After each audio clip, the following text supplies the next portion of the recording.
Hello guys, welcome back to my channel. അപ്പോൾ ഇന്ന് ഞാൻ വന്നിട്ടുള്ള എന്താണെന്ന് വെച്ചാൽ ഒരു അൺബോക്സിംഗ് വീഡിയോ ആയിട്ടാണ് കേട്ടോ. ഫ്ലിപ്കാർട്ടിൽ ഒരു ഓഫറിൽ കിടക്കുന്ന ഒരു പ്രൊഡക്റ്റ്, അതും അത്ര ഒരു 80% അല്ല, ഒരു 90% ഓഫിൽ കിടക്കുന്ന പ്രൊഡക്റ്റാണ്. യൂട്യൂബിൽ ഒരു യൂട്യൂബർ ചെയ്യുന്നത് കണ്ടിട്ട് ഞാൻ പോയിട്ട് ഓർഡർ ചെയ്തതാണ് കേട്ടോ. അപ്പോൾ എനിക്ക് സാധനം കയ്യിൽ കിട്ടിയിട്ടുണ്ട്. അപ്പോൾ നമുക്ക് ഓപ്പൺ ചെയ്ത് നോക്കാം. അതിന് മുന്നേ എൻ്റെ ചാനൽ ആരെങ്കിലും ആദ്യമായിട്ടാണ് കാണുന്നതെങ്കിൽ പ്ലീസ് സബ്സ്ക്രൈബ് മൈ ചാനൽ. അതിന് തൊട്ടൊരു കുഞ്ഞ് ബെല്ലൈക്കൺ ഉണ്ടാവും, അതിൽ ഓൾ എന്ന ഓപ്ഷൻ ക്ലിക്ക് ചെയ്യുക. അപ്പോൾ ഞാൻ ഒഫീഷ്യൽ എപ്പോൾ വീഡിയോ ഇടുകയാണെങ്കിൽ അപ്പോൾ തന്നെ നോട്ടിഫിക്കേഷൻ കിട്ടുന്നതാണ്.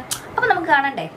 അപ്പോൾ ഈ ഒരു ഔട്ടർ പാക്കേജിങ് കണ്ടപ്പോൾ ഞാൻ വിചാരിച്ചു അത്യാവശ്യം വലിപ്പമുള്ള ഒരു ബോക്സ് ആയിരിക്കും ഇതിൻ്റെ ഉള്ളിൽ എന്ന്. പക്ഷേ സംഭവം ഓപ്പൺ ചെയ്ത് പുറത്തെടുത്തപ്പോഴാണ് മനസ്സിലായത് ഞാൻ വിചാരിച്ചത്ര വലിപ്പമില്ല എന്നുള്ളത്. ഇത് ജസ്റ്റ് ഹെർബ്സിൻ്റെ മേക്കപ്പ് എസെൻഷ്യൽ ഗ്ലാം ബോക്സ് ആണ് കേട്ടോ വരുന്നത്. ഇതിൽ 5 പ്രൊഡക്റ്റ് ആണുള്ളത്. ഇതിൻ്റെ ആക്ച്വൽ പ്രൈസ് വരുന്നത് 2175 ആണ്. പക്ഷേ ഞാൻ വാങ്ങിച്ചത് വെറും 261 റുപ്പീസിനാണ് കേട്ടോ. അപ്പോൾ ഈ പ്രൊഡക്റ്റിനെ കുറിച്ചുള്ള കൂടുതൽ കാര്യങ്ങൾ ഞാനൊരു ഡീറ്റെയിൽ വീഡിയോ ആയിട്ട് ചാനലിൽ അപ്ലോഡ് ചെയ്യാം കേട്ടോ. അപ്പോൾ ഇത്രയുള്ളപ്പോൾ വീഡിയോ ഇഷ്ടമുണ്ടെങ്കിൽ ലൈക്ക് ചെയ്യുക, ഷെയർ ചെയ്യുക, സബ്സ്ക്രൈബ് ചെയ്യുക. അപ്പോൾ നെക്സ്റ്റ് വീഡിയോയിൽ കാണുന്നവരെ ടാറ്റാ.